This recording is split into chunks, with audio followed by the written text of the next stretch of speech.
Welcome everyone to this session on customer journeys. I'm Vivek Anandaramu, Director of Product Management and Marketing at Influitive, responsible for identifying the needs of our customers and prospects and improving our product to best serve these needs. I'm joined today by Caroline Papadatos, a global expert in B2B and B2C customer management. In this session, Caroline will take us through lifecycle management in a simple step-by-step approach, clearly describing how it works and connecting it to greater financial performance. Towards the end of the session, I will talk a little bit about key projects we're working on at Influitive that are aligned with the goal of managing customer journeys. In his opening address, Dan talked about customer journeys. And since there seems to be a whole lot of mystery on how to create journeys and manage customer lifecycle, we're going to make this very simple for you. So let's begin at the beginning. What are customer journeys? Whether you call it CRM, customer lifecycle management, customer experience, customer loyalty, the work is really the same. It's building a customer journey which involves taking your customers through a sequenced set of actions that will ultimately result in customer success. What's key here is that you're driving the actions by anticipating the next thing your customer needs to move forward, supported, of course, by data analysis and digital channels for communication. Beginning with sales, the sales process can be frustrating, especially when customers are nameless and faceless to the organization. Naturally, you're collecting as much data as you can so you can qualify customers with the idea that you're going to then be able to personalize your interactions on the basis of what they tell you about themselves. So lifecycle management doesn't really begin until you have a customer. So it all starts with the customer. And because not all customers look the same, you'll need to segment those customers on the basis of need states. Clearly, different customers will use your product or service very differently, and therefore follow very different paths in their customer lifecycle. Staples was one of my past clients as an example, and the customer journey for one of their enterprise customers who might have had 2,500 employees was going to be very different than for a small business customer with a single location. And they also had teachers. That was a segment, and entrepreneurs, a very different segment, and office managers who all would have responded to different products, different features, and would have needed a different cycle of communications to motivate them through the customer journey. So the hard truth is that, when you hear people in this space talk about, creating a single customer journey, that's near impossible. The hard truth is that you're creating multiple customer journeys for distinct segments. You can build communities where customers self-select, but when you engage in things like an in-app chat or send triggered emails or create custom video tutorials, the content and experience will vary by segment. The next step, of course, in the customer journey is going to be onboarding. And I think most of the folks in the room today do this. We all allocate significant resources to onboarding. So what's different here? Well, the fact is we still don't do it very well, and it might be time to change it up by coming at it with a customer lifecycle management approach. It's a few years old now, but a 2016 Harvard Business Review study on optimizing the B2B onboarding experience found some startling results. So 50% of firms don't do a good job of delivering products and services when and where they're needed during onboarding. Only 33% rate themselves as doing a very good job of delivering accessible and uncomplicated customer interactions. 37% deliver a highly tailored onboarding process based on the understanding of specific customer needs, which means a whole lot of companies aren't doing that. And less than 50% of firms leverage data and insights to understand and predict high-level customer needs or modify their onboarding to meet changing environmental conditions and different customer needs again. And what's probably most concerning is that 20% of B2B companies don't use metrics for onboarding success at all. So there's a lot of work to be done in customizing the onboarding process for the type of customer that you have and their needs. And when I look at B2B in particular, B2B suppliers face three major challenges in onboarding. The first is they don't know their customer. So they have a single way of onboarding all their customers, which isn't necessarily going to be successful. Second, most of those companies find that the issue is they have a lack of alignment with internal functional groups. So when sales hands off to CSMs or the other service groups, there's not a good communication flow, or they're not aligned in terms of the end game and the outcomes that they're hoping to derive with that customer. Now, what a lifecycle management approach can help with here is that, number one, with customer segmentation, you go into onboarding already by customizing the onboarding process for that needs-based segment. Number two, you can certainly help on communications because now you're individualizing communications based on what you know that segment needs in order for them to onboard through the process. And I'm not saying that customer lifecycle management can solve all the internal functional groups and their issues, but certainly one view of the customer is going to be helpful as you have different groups who are targeting different activities with that customer. If we keep moving forward in the customer lifecycle, the next stage we get to is usage. Usage is my favorite term because it's really so black and white. Did you use the platform multiple times or not? Now, you could call it customer activation or adoption. Customer engagement is a very popular term. You could call it customer retention or loyalty or just, platform stickiness. It doesn't really matter what term you use. But I deliberately distinguish between onboarding and usage. And I do that because onboarding is giving you the tools, it's giving you the information to use. It's really education to use the platform or use the service. But usage, put simply, is creating a habit or frequency around using the platform or service. So you can see how the two are very different. Onboarding tells you how to use it. Usage is creating a habit of using it. And you need different tactics to make that happen. For example, I have a PC points card, but I can never be bothered to load offers on the app. It's never become a habit. And unless you establish a habit early in the life cycle, let's say immediately following onboarding, there's a good chance you've lost that customer for good, meaning that they will be low active for the balance of the contract or subscription period. So usage is really the holy grail in customer management, perhaps even more important than monthly recurring revenue, because it's a leading indicator. It's a predictive metric that tells you how much value your customers are getting from the platform every day or every week or with whatever frequency you think they should be coming back to you. And churn is really the opposite of usage if you think about it. It's a lagging indicator because by the time you see churn, your customers have already left you.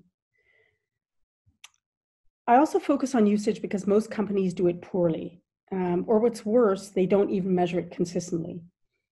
And for all customer advocacy professionals and community builders in the room today, if you could demonstrate a strong correlation between your efforts and increased customer usage, you move from influence marketing, which might be regarded as a softer measure, to direct contribution to the company P&L. And I do believe you're creating that value today, but if it's not tied to identifiable customers, it can't be measured. And let me end by saying that regular usage is habit forming. That's when customers come to your platform as part of their routine. That's a golden opportunity for marketers and advocates to align their customer-facing activities to get more habitual customers. And in a perfect world, it becomes automatic. It's the reason that loyalty programs are so successful. You heard a lot of talk about, let's get rid of cards. Your loyalty program should always be on an app. But funnily enough, the physical card, the physical loyalty card is a cue for the customer. When they see the card, it reminds them to show the card and to participate in the loyalty program. And to create habits, you need cues that remind the customer to keep coming back. So let's talk a little bit about the success or lack of success that people have had in this area of usage. We know, for example, that the average 3-month user retention rate of mobile apps worldwide is 29%, which means that apps are struggling to create that habit and usage behavior with all of their customers. Loyalty programs, my sweet spot, we know that less than 50% of loyalty members remain active over time, unless you have some very targeted strategies for keeping them active. What's great news, though, is that 86% of B2B buyers are willing to pay more for a great customer experience. So we know there's an opportunity by modifying experiences and personalizing communications that you can increase usage substantially. But unfortunately, you also know that 50% of customers will stop visiting a website that isn't mobile friendly, or they're having issues with digital communications. And what's even more worrisome, I think, is that a third of customers will leave a brand they love after a single bad experience. So I think this is where loyalty and rewards come in. If you know your customers by need state, if you've onboarded them effectively in a differentiated manner, and you have an individualized plan to increase the frequency or the habit of those customers and their activation with you, supported by multi-channel experiences, I think you're in business. But now you're ready for a sweetener. This is the point in the customer lifecycle where rewards can be most effective. Once customers have been through onboarding and they know how to connect to value, the job of rewards is really to identify the next action you want those customers to take. Communicate and reward customers for taking incremental steps. You may want to reward adoption of a new feature, completion of a task or series of activities within your product, or even how much time users spend within your product. If they have service requirements, you might reward them for using a low-cost channel. If they only visit the platform once a month, you might reward them for increased frequency. If they refer a friend, participate in the community, or publish a blog, that deserves a reward. What's critical is that you can predict the next action you want those customers to take and calculate the return on investment for that action, such that the reward pays for itself. And that brings me to results measurement, powered by data. Customer lifecycle management is a behavioral approach, and it's fueled by data and measured by incremental actions that are tied to some level of customer profit. To drive a customer through a lifecycle, you are gathering individualized user data at every touch point. I know that customer X never completed onboarding and customer Y has joined the community. That's how you know which activities are needed next. It also lets you optimize your investments. Are customers twice as likely to renew if they read a blog or a case study? If they are, then of course, that's a better place for you to invest and promote blogs and case studies. Are customers more likely to try a new product based on a demo or a compelling sales call? If a customer reads 3 blogs, are they less likely to churn? Once you can correlate those customer activities to positive growth in the financial value of that customer, then you can optimize where you invest content development. But when we talk about results, there's measurement, and then of course we need to talk about data. And let's talk about data and analytics for a second. You would be right in asking, why is data brought up so late in the customer lifecycle? Why does it appear here so far down the road in lifecycle management? And you're absolutely right. Data fuels segmentation, It's collected throughout the onboarding process. It identifies low or high product usage, likelihood to churn. But to get a data set that is predictive, you need to bank all the actions that your customers take. And you can't do that from day one. You need to see a series of actions and series of ways in which that customer interacts with your platform before you can draw some conclusions as to what should be the next action in the life cycle. And it takes time to build a data store that is smart enough to individualize content for each customer, draft relevant messages, and customize recommendations for products. In short, a customer lifecycle is nothing if you're not collecting data at every touch point and leveraging that data to personalize the experience, not just to segment, but to the individual customer. Now, if we talk about product metrics, I would say, SaaS platforms and other B2B companies, they define KPIs differently. It could be signups, monthly recurring revenue, net promoter score, customer acquisition cost, qualified leads. I'm sure all of these metrics are very familiar to you, but customer metrics look slightly different. And in fact, I can make them very simple for you. To increase customer value, you simply need more customers plus higher spend per customer, which usually comes from more time spent on the platform, higher customer retention at a lower cost. That's probably the simplest way to think of a customer return on investment. And so you want to be using this life cycle management approach to increase the number of customers that you have in the funnel, but most certainly to be using targeted messaging and other triggers, as well as loyalty, to increase their spend and their usage of the platform, which ultimately will result in retention. So that brings us to renewal. We all know the stats. It's 9 times cheaper to retain existing customers than acquire new customers. Nothing new, but it's also just intuitive. A larger base of active customers receiving individualized messages in-app or on their channel of choice are less likely to churn. That makes sense. But I think it's worth stopping for a moment and talking about segments again, and segments of value. Now, we all know that advocates are gold for the brand, because advocates are going to be authentic representatives of the brand. They use the brand. Their user content is going to be the most valuable to prospects, and we should be nurturing those advocates.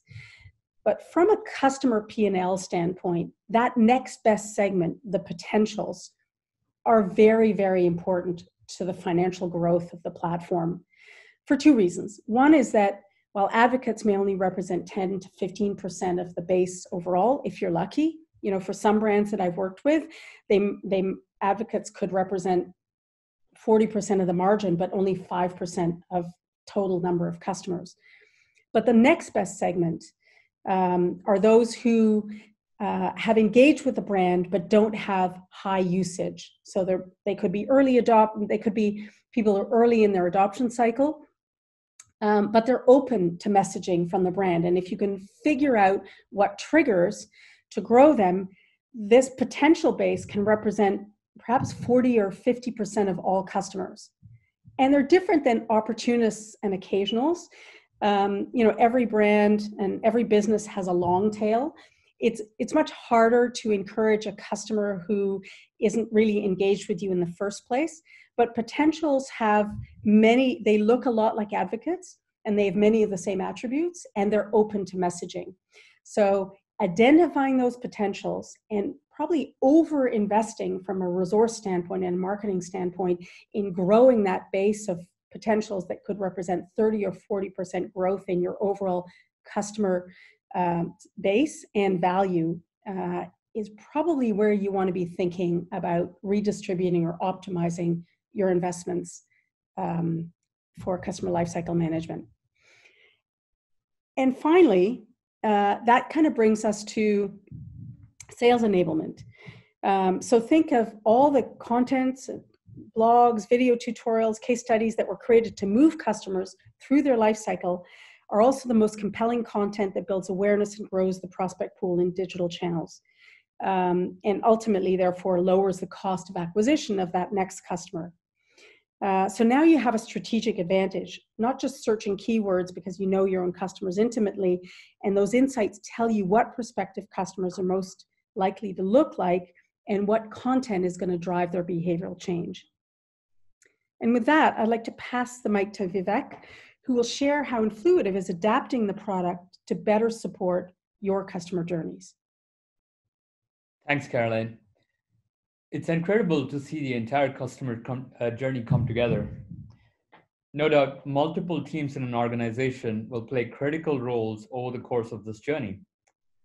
At Influitive, we've realized we need to make moves to help our customers connect their advocacy efforts to more effectively drive customer performance. As a result, we're evolving the product to better suit those requirements. To start with, we want to make it easy to identify the activities that have the highest customer and financial impact, which means correlating the activities across the journey to individual customers and customer performance.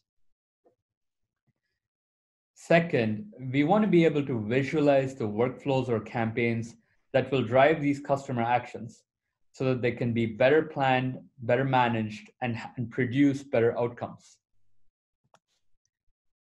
Third, we want to make it simple to be able to award loyalty points or loyalty rewards for actions and the journeys that lead to completion of these actions. Lastly, we want to continue improving our existing reporting infrastructure and establish a best-in-class, standardized, and repeatable measurement across the platform so you, our customers, can easily correlate Influitive's KPIs to your customer success measures. Over the past couple of weeks, we've been running an experiment on VIP, which awards different loyalty points and rewards for actions that we think will drive to your success with Influitive. Over the course of this experiment, we've noted both a positive impact in the ability to drive these actions, as well as received a lot of really positive feedback from our customers in terms of them being able to expand their program to run these kind of an approach themselves. In addition, we have been looking into different ways of improving our workflow and campaign management process so that you're able to create campaigns from scratch or from templates and have that align with your customer journeys as you sort of design in your own organizations. Over the next few weeks and months, we will be exposing some of these functionalities in more detail.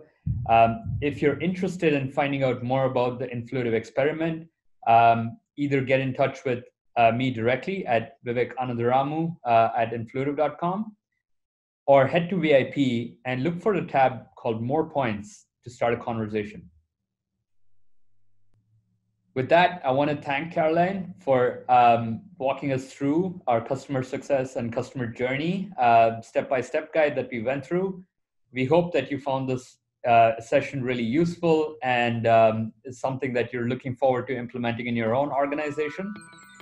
Thank you for joining us. That was a great presentation, but I bet you still have some questions. Well, guess what? It's Q&A time. Hop down below to start asking those questions.